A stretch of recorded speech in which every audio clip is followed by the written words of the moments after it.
नमस्कार, मैं हूं पुष्पेंद्र चौधरी और आप देख रहे हैं इंडिया वॉइस। खबर दिन भर में आपका स्वागत है। बुलेटिन की शुरुआत करेंगे तो सबसे पहले खबर आपको बता देते हैं।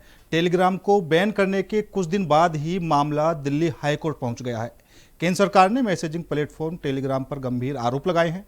सरकार की तरफ से दिल्ली हाईकोर्ट में कहा गया है कि टेलीग्राम ऐप नया डार्क वेब बन गई है।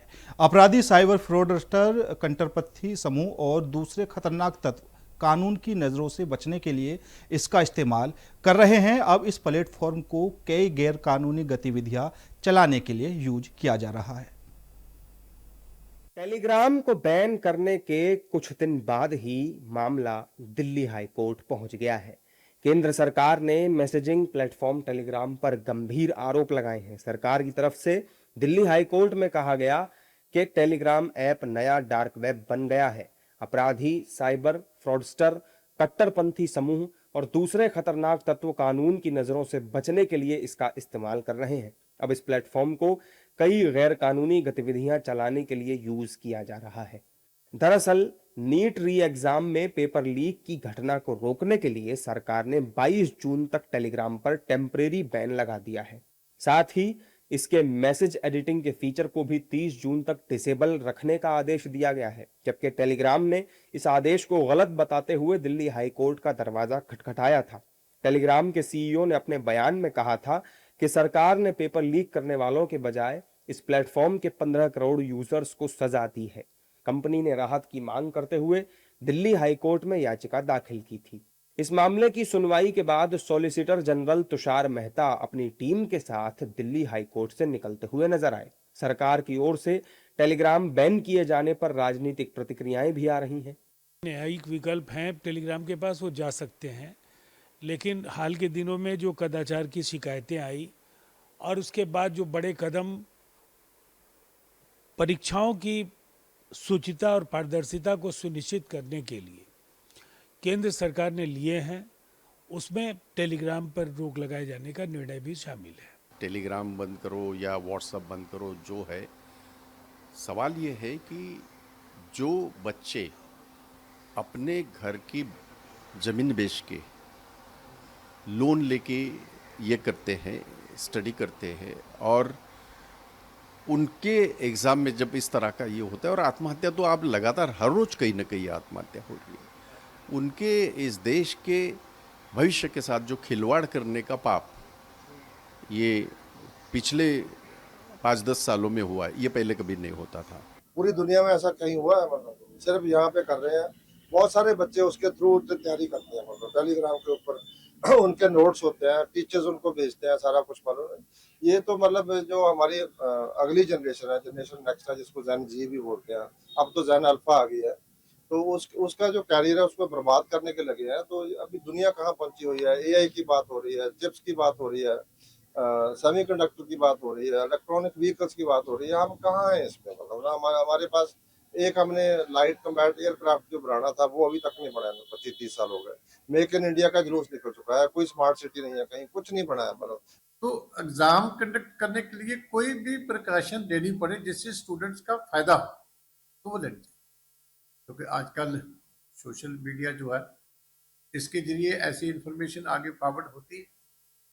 अगर गवर्नमेंट को जो एजेंसी जांच कर रही है उनको लगता है कि कोई माध्यम यूज हो रहा है तो उसको एक दिन के लिए रोक दिया जाएगा तो कोई ज्यादा फर्क नहीं पड़ेगा। स्टूडेंट्स का कैरियर ज्यादा इंपॉर्टेंट, जो भी प्रिकॉशन लेनी पड़े किसी भी हालत में ये सुनिश्चित करना चाहिए कि कोई भी पेपर लीक नहीं होना चाहिए। सरकार का तर्क है टेलीग्राम पर यूजर फोन नंबर और अपनी आईडी को हाइड कर सकते हैं, जिससे जांचकर्ताओं के लिए अकाउंट चलाने वालों की असली पहचान करना मुश्किल हो जाता है। इसके प्राइवेसी फीचर के कारण यह platform drug trafficking, cyber crime, terrorism, child exploitation और फ्रॉड जैसी चीजों के लिए यूज किया जा रहा है। यूपी में चुनाव से पहले मुख्यमंत्री योगी ने मैदान संभाल लिया है। आज उन्नाव में 570 करोड़ से अधिक लागत की 101 विकास परियोजनाओं के लोकार्पण और शिलान्यास किया। जनता ने सौगात देने के बाद मुख्यमंत्री योगी ने विरोधियों की जमकर क्लास लगाई। मुख्यमंत्री योगी ने कहा कि दंगा और माफियाग्रस्त प्रदेश बनाने वाले लोग आज विकास पर उपदेश दे रहे हैं, जिनका दोहरा चरित्र देखकर हंसी आती है। उन्नाव में योगी ने पहले जनता को विकास की सौगात दी और फिर सीधा प्रदेश की पूर्व सपा सरकार को आड़े हाथों ले लिया। योगी ने यूपी में सपा शासन की याद दिलाते हुए कानून व्यवस्था की पोल खोल दी और सपा पर निशाना साधते हुए साफ कह दिया कि सपाई देखकर लड़कियां घबरा जाती थी। जब समाजवादी पार्टी की चर्चा होती है तो देखती है लोग कोई ना कोई ट्वीट कर लेता है, कह देता है देख सपाई बिटिया घबराई। यही तो होता था प्रदेश में, यही होता था। बहनों और भाइयों, नया भारत और नया उत्तर प्रदेश आज अपने सम्मान और स्वाभिमान के साथ खिलवाड़ करने वाले लोगों को, जहां मुख्यमंत्री योगी आदित्यनाथ गरजते हैं तो विरोधियों पर जमकर बरसते हैं। उन्नाव में योगी ने सपा और कांग्रेस की तुलना रामायण काल के खरदूषण और मारीच से कर दी। मुझे रामायण याद आने लगता है कि रामायण काल में खर, दूषण, मारीच और सुबाहु ऐसे रहे होंगे जैसे सपा और कांग्रेस के समय में माफिया राज था। माफिया राज था। आप सोचिए, आपने कभी समाजवादी पार्टी के नेताओं को या कांग्रेस के नेताओं को किसी गरीब के लिए आंसू बहाते हुए देखा है? नहीं। इनके आंसू बहते हैं माफिया के लिए। माफिया के मरने पर ये लोग आंसू बहाते हैं। गरीब की पीड़ा के प्रति इनकी कोई संवेदना नहीं है। गरीबों के प्रति ये संवेदनहीन बन जाते हैं। उन्नाव में सीएम योगी ने जहां अपना काम गिनाया, वहीं पीएम मोदी की जमकर तारीफ की। अब आपको ग्राफिक्स के जरिए दिखाते हैं उन्नाव में मुख्यमंत्री योगी के भाषण की 10 बड़ी बातें। विकास के लिए धन की कोई कमी नहीं। पहले कहा जाता था देख सपाई बिटिया घबराई। माफिया के मरने पर सपा के लोग आंसू बहाते हैं। सपा और कांग्रेस सिर्फ परिवार के बारे में सोचते थे। विकास की प्रक्रिया में कोई कमी नहीं है। देश का सबसे बड़ा एयरपोर्ट जेवर में बन गया। गलत लोगों की सरकार ही विकास में बाधा बनती थी। एक सोच थी जो सैफई को ही प्रदेश मानती थी। प्रधानमंत्री मोदी ने देश को ही घर माना। उन्नाव में तेजी से औद्योगिक क्लस्टर विकसित होंगे। मुख्यमंत्री योगी ने कहा कि अब विकास का पहिया केवल लखनऊ या हजरतगंज तक सीमित नहीं रहेगा, बल्कि उन्नाव से होकर कानपुर तक जाएगा। विकास की हर योजना अब हमारे उन्नाव में भी आएगी। उन्नाव उसके साथ जुड़ करके रहेगा और उन्नाव की उन योजनाओं को ध्यान में रख करके आज तो उन्नाव की कनेक्टिविटी जहां से भी देखो 4 लेन की हो गई है। और गंगा एक्सप्रेसवे की शानदार यात्रा कैसे होती है? उन्नाव का व्यक्ति अब चाहे तो लखनऊ को बाईपास करके सीधे दिल्ली भी जा सकता है और प्रयागराज भी जा सकता है। मुख्यमंत्री योगी के बयानों से यूपी में चुनावी माहौल बन गया है। अब देखना होगा कि 2027 में चुनावी फाइट में योगी की सौगातें और बयान बीजेपी को कितना फायदा पहुंचाते हैं। यूपी में दावों की राजनीति लगातार जारी है। अब यूपी सरकार में मंत्री ओपी राजभर ने दावा किया है कि सपा के बागी सांसदों के गुट का नेतृत्व उत्तर प्रदेश की बागी भूमि का एक लाल करेगा। वहीं सपा का दावा है कि बीजेपी सत्ता से जा रही है और सपा आ रही है, इसलिए ऐसी बयानबाजी हो रही है। 26 सांसद टूटने को तैयार बैठे, हम लोग तोड़ ही नहीं रहे। पहले ओम प्रकाश राजभर और अब केशव प्रसाद मौर्य के दावे से यूपी में सियासी हलचल बढ़ गई है। जहां राजभर सपा में टूट का दावा कर रहे हैं, वहीं यूपी के डिप्टी सीएम केशव प्रसाद मौर्य कह रहे हैं कि सपा के 25 से 26 सांसद टूटने को तैयार हैं। इसी बीच राजभर के नए एक्सपोस्ट ने सियासी पारा और बढ़ा दिया है। राजभर ने एक्स पर लिखा, कल से सब पूछ रहे हो कि सपा में क्या टूट होने वाली है, तो सुनो।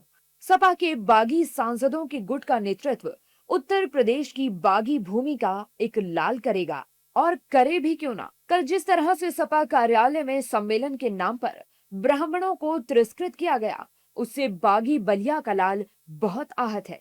योजना पहले से थी, लेकिन कल की घटना ने आग में घी डालने का काम कर दिया है। टूट होकर रहेगी। ओम प्रकाश राजभर के दावे पर सपा सांसद सनातन पांडे का क्या कहना है, सुनिए। ये कहना कि मैं पार्टी नहीं छोड़ूंगा,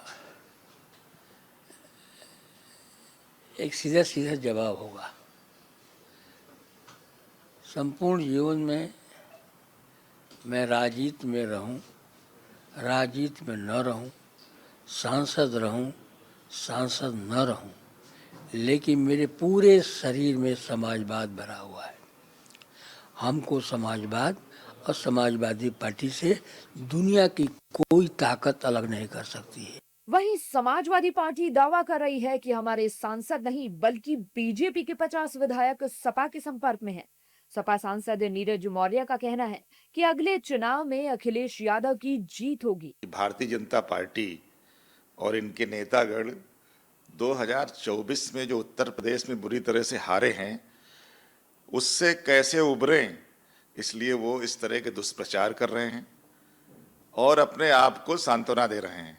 समाजवादी पार्टी के समस्त नेता, सांसद, सारे लोग जमीन पे काम कर रहे हैं और 2027 की तैयारी में लगे हैं। 2027 में जो 24 परिणाम ऐसा, उससे कहीं आगे चढ़ के बढ़ के समाजवादी पार्टी 27 में चुनाव जीतने जा रही है। केशव प्रसाद मौर्य को खुद नहीं पता कि वो 2027 से पहले कहां जाने वाले हैं। उनको खुद अभी ये जानकारी नहीं है कि भाजपा जा रही है और समाजवादी पार्टी आ रही है, इसलिए वो लोग खुद बौखलाए हुए हैं। वो इसीलिए गलत सलत बयान दे रहे हैं। समाजवादी पार्टी एक बहुत मजबूत पार्टी है और देश में तीसरे नंबर की पार्टी है। के कम से कम 50 विधायक, मैं गिनती के साथ बोल सकता हूँ, 50 विधायक इस समय समाजवादी पार्टी के संपर्क में हैं। उनको बचाइए। समाजवादी पार्टी सबका स्वागत करती है और तैयार है। ये ना हो जाए कि दूसरों की बात करते करते अपना ही घर लुट जाए, आपको पता ना चले। देखिए, जो बिका हुआ हो ओम प्रकाश राजभर की तरीके से, वो खरीदार कैसे हो सकता है? ओम प्रकाश राजभर तो वो स्क्रिप्ट पढ़ रहे हैं जो उनको दिल्ली से दी जाती है। मैं तो जिम्मेवारी से कहता हूं कि पिछले 20 दिन की उनके सोशल मीडिया की पोस्ट उठा लीजिए और ओम प्रकाश राजभर से कहिए कि दोबारा लिख दे। जो दिल्ली से किसी जोशी के पास से, किसी मालवीय के पास से या किसी शाहजी के पास से आती है, वो स्क्रिप्ट ओम प्रकाश राजभर पढ़ता है। राजभर के नए नए दावों से यूपी में सियासी तापमान बढ़ गया है। अब देखना होगा कि सपा में टूट होती है या राजभर के दावे सिर्फ सियासी निकलते हैं और सपा के दावों में कितना दम निकलता है। और उद्धव ठाकरे को फिर एक बार बड़ा झटका लगा है। 6 सांसद बागी हो गए हैं। तो वहीं संजय राउत का कहना है कि हम उनकी सदस्यता रद्द करने की दिशा में जाएंगे। वह उद्धव ठाकरे गुट के 6 बागी सांसदों की सुरक्षा भी फिलहाल बढ़ा दी गई है। महाराष्ट्र में उद्धव ठाकरे के साथ सबसे बड़ा खेला हो गया है। 2022 में एकनाथ शिंदे ने पार्टी ही छीन ली और अब 6 लोकसभा सांसद बागी हो गए हैं। उद्धव ठाकरे की सियासत के लिए इसे बड़ा झटका माना जा रहा है। उद्धव के विरोधियों का कहना है कि संजय राउत की भाषा शिवसेना यूबीटी पर भारी पड़ रही है।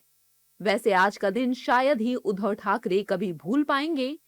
दरअसल आज शिवसेना संसदीय दल के कार्यालय में पार्टी की अहम बैठक हुई थी। इस बैठक के लिए शिवसेना यूबीटी के मुख्य सचेतक अनिल देसाई ने व्हिप जारी कर सभी सांसदों को मौजूद रहने के लिए कहा था, लेकिन बैठक में एक भी बागी सांसद नहीं पहुंचा। सिर्फ 3 लोकसभा सांसद ही बैठक में शामिल हुए। इसे उद्धव ठाकरे को बड़े झटके और एकनाथ शिंदे गुट के लिए बड़ी कामयाबी के तौर पर देखा जा रहा है। अब आपको ग्राफिक्स के जरिए बता देते हैं कि कौन कौन बागी सांसद बैठक में नहीं पहुंचा। उद्धव ठाकरे को झटका 6 सांसद बागी: संजय देशमुख, संजय दिना पाटिल, नागेश पाटिल अस्टिकर, ओम राजे निंबालकर, भाऊ साहेब वागचौरे, संजय जादव। खबर ये भी आ रही है कि 6 बागी सांसद अपना अलग संसदीय गुट रजिस्टर कराने की तैयारी में हैं। वहीं संजय राउत बागियों पर जबरदस्त भड़के हैं। बीते दिन गाली देने वाले संजय राउत ने आज कहा कि इस बार की बेईमानी एकनाथ शिंदे को बहुत महंगी पड़ेगी और गद्दारों को भी। अब हम चुप नहीं बैठेंगे। कल मिले थे मैं, अरविंद सावंत जी, अनिल देसाई जी, तो हमारा एक फोटो भी प्रसिद्ध हुआ है।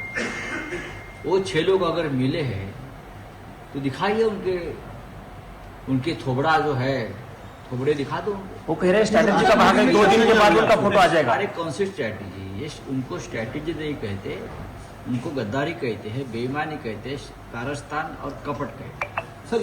आप अभी भी पार्टी के सदस्य हैं, आप हमारे पार्टी के नाम पर और चुनाव चिन्ह पर आपने चुनाव जीता है, तो अभी भी आप हमारे पार्टी के सदस्य हैं और आपने पार्टी व्हिप का अगर उल्लंघन किया है तो आपको लीगल एक्शन भी लेना पड़ेगा। इस बार की बेईमानी बहुत महंगी पड़ेगी एकनाथ शिंदे को भी और ये जो 5-6 जो गद्दार लोग हैं उनको भी। अब हम चुप नहीं बैठने वाले, सुबह बताया हम लोगों ने। और भारतीय जनता पार्टी ने जिस तरह से देश की राजनीति में गंदगी बढ़ाई है, खास करके महाराष्ट्र में, तो उनको भी कीमत चुकानी पड़ेगी। बागियों पर शिवसेना उद्धव गुट के तेवर गर्म है। संजय राउत बागी सांसदों की सदस्यता रद्द कराना चाहते हैं। आज हमारे पार्लियामेंट्री पार्टी ऑफिस में हमारे जो लोकसभा के नेता है अरविंद सावंत जी और हमारे चीफ जो लोकसभा के सदस्य हैं अनिल देसाई, उन्होंने सांसद उनकी एक बैठक बुलाई थी आज 11 बजे। उसमें लोकसभा के 3 सांसद उपस्थित रहे, खुद अरविंद सावंत जी, राजाभाऊ वाजी, अनिल देसाई और मैं राज्य सदस्य था, लेकिन लोकसभा के लिए महत्वपूर्ण बैठक। तो ये 3 सदस्य रहे। बाकी जो सदस्य यहाँ नहीं आए हैं या अटेंड नहीं किया है, हम ये मानते हैं ये पार्टी व्हिप का उल्लंघन है। करेक्ट, एकदम पार्टी का आदेश नहीं माना है। तो अभी उस मुताबिक हम उस बारे में जो भी एक्शन लेनी है वो एक्शन की शुरुआत हो गई है। उनको सौंपा दिया जाएगा, उनसे जवाब मांगा जाएगा और हम इस दिशा में जाएंगे कि उनकी सदस्यता रद्द हो। शिवसेना के सांसद संजय राउत की धमकी के बाद बागी सांसदों को Y+ सिक्योरिटी मिलेगी। वहीं शिवसेना उद्धव गुट पर शिवसेना शिंदे गुट हमलावर है। मंत्री संजय शिरसाट का कहना है कि बागी सांसदों की नाराजगी को बढ़ाने में संजय राउत के हालिया बयानों की बड़ी भूमिका है। वहीं शाइना NC भी राउत पर हमलावर हैं। गैर हाजिर है, उसके बारे में क्या कहिए? देखो, उपवाटा की बैठक में 6 सांसद जो गैर हाजिर हुए, इसका मतलब अब उन्होंने अपना अलग से गुट बना लिया है। वो शायद ओम बिरला के पास उन्होंने राइटिंग में दे भी चुके हैं। उसके बाद अब ओम बिरला उनको लीगली गट को मान्यता देंगे, ऐसा मुझे लगता है। और उसका जब लेटर आएगा वो अधिकृत उनका गुट स्थापन करेंगे। उसके बाद उनको कौन से पक्ष में जाना है, कहाँ रहना है, ये वो 6 खासदार वो डिसाइड करेंगे। अगर वो हमारे तरफ आना चाहते हैं तो उसका निर्णय एकनाथ शिंदे साहब लेंगे। संजय राउत जी उनके मानसिक संतुलन को खो बैठे हैं। शायद अब वक्त आ गया है कि वो ठाणे म्यूनिसिपल हॉस्पिटल में अपने आप को दर्ज करें, क्योंकि जिस अंदाज से वो प्रस्तुत होते हैं, ये तोड़-फोड़ की राजनीति, ये महाराष्ट्र की संस्कृति सभ्यता नहीं है। ये समझ लीजिए कि आदरणीय एकनाथ जी शिंदे की लोकप्रियता है, उनका काम ऑन ग्राउंड। शायद इस वजह से आपके आमदार हो, खासदार हो, विधायक हो, सभी एकजुट निकल के आ रहे हैं, क्योंकि वो इतने त्रस्त हो गए हैं उनके नेतृत्व से। आत्म परीक्षण कीजिए, इंट्रोस्पेक्ट कीजिए, तब आपको सभी सवालों का जवाब मिलेगा। बाला साहब ठाकरे की सियासी विरासत संभाल रहे उद्धव ठाकरे के कार्यकाल में 4 बार पार्टी में बगावत हो चुकी है। संजय राउत भले ही एक्शन की बात करें, लेकिन जो नुकसान पार्टी को हुआ है उसकी भरपाई करना आसान नहीं होगा। उद्धव ठाकरे को आरोपों के साथ साथ ये मंथन भी करना होगा कि 6 अपने बेगाने कैसे हो गए। इंग्लैंड ने फीफा वर्ल्ड कप 2026 का आगाज जीत के साथ किया है। डलास स्टेडियम में हुए ग्रुप एल के मुकाबले में इंग्लैंड ने बेहतरीन प्रदर्शन करते हुए क्रोएशिया को 4-2 से हरा दिया है। इंग्लैंड की ओर से कप्तान हैरी केन ने 2 गोल दागे, जबकि जूड वेलिंगहैम और सब्स्टिट्यूट खिलाड़ी के तौर पर मैदान पर उतरे मार्कस रेशफोर्ड ने 1 गोल किया। इस जीत के साथ इंग्लैंड ने ग्रुप एल में 3 महत्वपूर्ण अंक हासिल किए हैं और अपने विश्व कप अभियान की शानदार शुरुआत की है। इंग्लैंड ने फीफा वर्ल्ड कप 2026 का आगाज जीत के साथ किया है। अमेरिका के ग्लास स्टेडियम में हुए ग्रुप एल के मुकाबले में इंग्लैंड ने बेहतरीन प्रदर्शन करते हुए क्रोएशिया को 4-2 से हराया। इंग्लैंड की ओर से कप्तान हैरी केन ने 2 गोल दागे, जबकि जूड बेलिंघम और सब्स्टिट्यूट खिलाड़ी के तौर पर मैदान पर उतरे मार्कस रेशफोर्ड ने 1 गोल किया।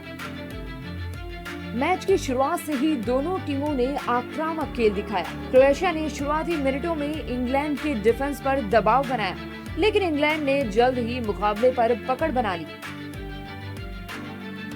12वें मिनट में इंग्लैंड के हाथ पेनल्टी लगी। पेनल्टी पर हैरी केन का पहला प्रयास गोलकीपर डोमिनिक लिवाकोविक ने रोक लिया, लेकिन नियम उल्लंघन के कारण पेनल्टी दोबारा कराई गई। दूसरे प्रयास में केन ने कोई गलती नहीं की और टीम को 1-0 की बढ़त दिला दी। हालांकि क्रोएशिया ने मैच में जल्द ही वापसी की। मार्टिन बुटेरिना ने एक शानदार गोल कर स्कोर 1-1 से बराबर कर दिया। इसके बाद 42वें मिनट में इंग्लैंड ने एक बार फिर बढ़त हासिल की। कॉर्नर किक पर हैरी केन ने बेहतरीन हेडर लगाकर अपना दूसरा गोल किया और इंग्लैंड को 2-1 से आगे कर दिया। पहले हाफ के इंजरी टाइम के अंत में क्रोएशिया के खिलाड़ी मूसा ने गोल कर स्कोर को फिर से 2-2 की बराबरी पर ला दिया। मैच के दूसरे हाफ में इंग्लैंड ने आक्रामक रुख अपनाया। 47वें मिनट में इंग्लैंड के जूड बेलिंघम ने शानदार गोल दागकर इंग्लैंड को 3-2 की बढ़त दिला दी। मैच के 85वें मिनट में इंग्लैंड के मार्कस रेशफोर्ड ने गोल कर इंग्लैंड की जीत पर फाइनल मोहर लगा दी। इस जीत के साथ ही इंग्लैंड ने 3 अंक हासिल किए। इसके साथ ही इंग्लैंड के कप्तान हैरी केन ने 2 गोल कर एक और रिकॉर्ड बनाया। वह वर्ल्ड कप इतिहास में सबसे ज्यादा पेनल्टी गोल करने वाले खिलाड़ी बन गए हैं। फिलहाल मेरे साथ इस बुलेटिन में इतना ही। बाकी देश और दुनिया की तमाम खबरों के लिए देखते रहिए इंडिया वॉइस।